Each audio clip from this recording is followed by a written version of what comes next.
In 1968, I was a drunk and a thief who survived today on tomorrow promises that I had hocked yesterday for a booze binge blackout that I had to have now. I was a junkie hooked on dreams, not paychecks with suicide notes on the back, and I had survived a week without a fix at age 18. Rage buys a lot of survival. Naturally, what we're talking about here is that troubled youth who, even before the phrase was invented, was an emancipated teenager finishing high school, living and working away from home with three other wayward youths, or utes, as he would say,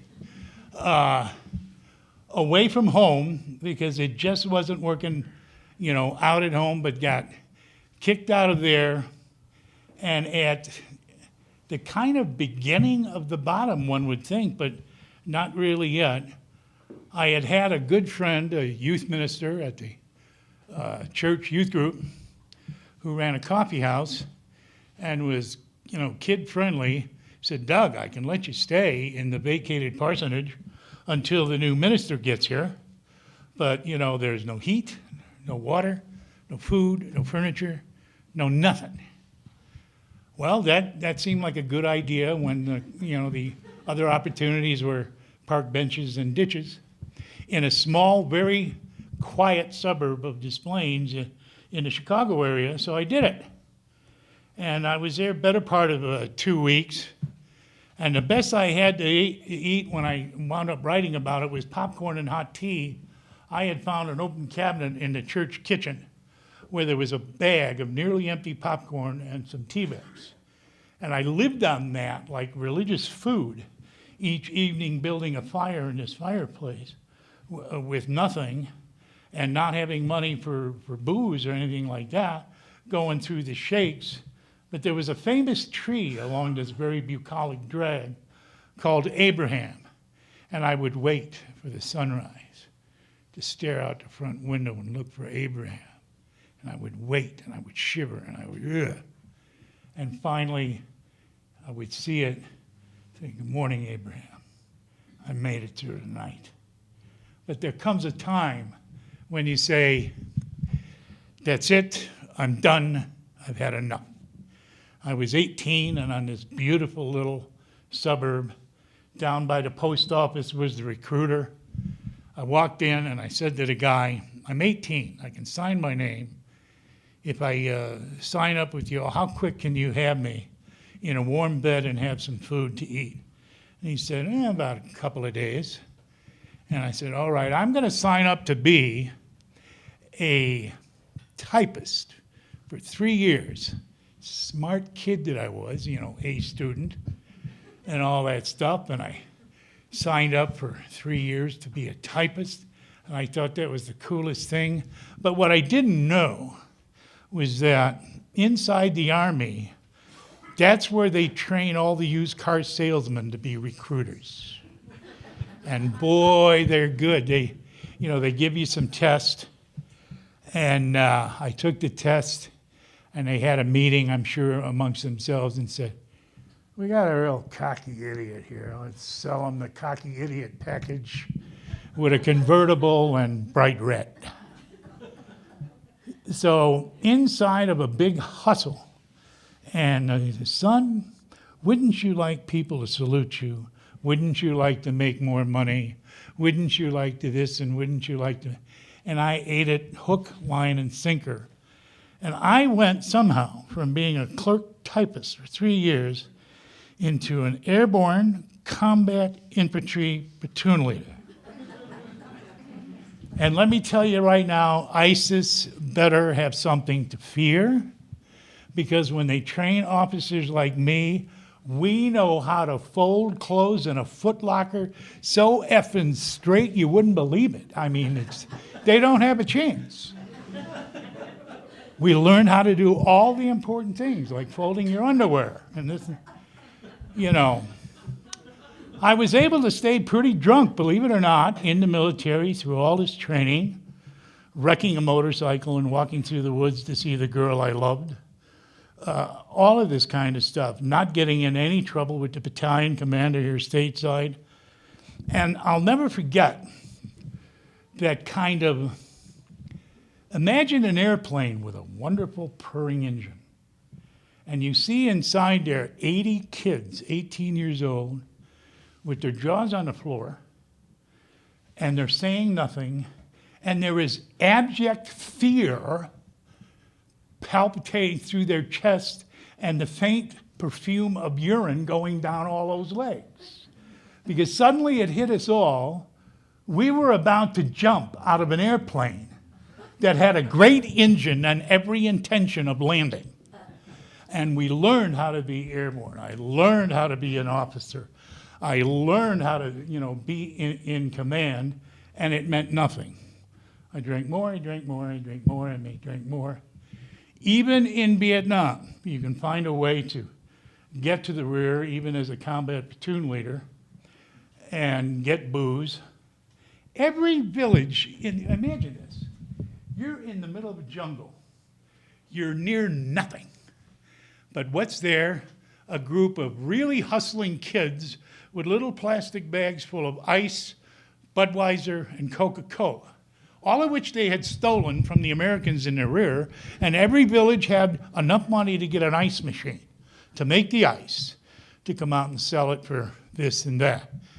And there was a night when I got so drunk, my guy said to me, he says, LT, you can't go out. But I had the interesting squad leaders who taught me that there's no rank in combat. I'm going to substitute words, but they picked their own names, and they're the raw versions I'm about to clean up. The hillbilly, the N-word, and the Hispanic lad. Imagine the nasty words. They came up to me, sauntering, spit on my boots, ground mud into them, and said, the hillbilly kid spoke. Says, sir, the only thing that drops quicker here than a hillbilly N-word or is a second lieutenant. What are you going to do now? Send us to the war? Why not send us to the rear? We can get a hot shower and get cleaned up. So there was that. And still, I'd get drunk, and I'd get drunk. I'd get drunk. And then finally I got to my command platoon the first night. And during the day, we went out at night. During the day,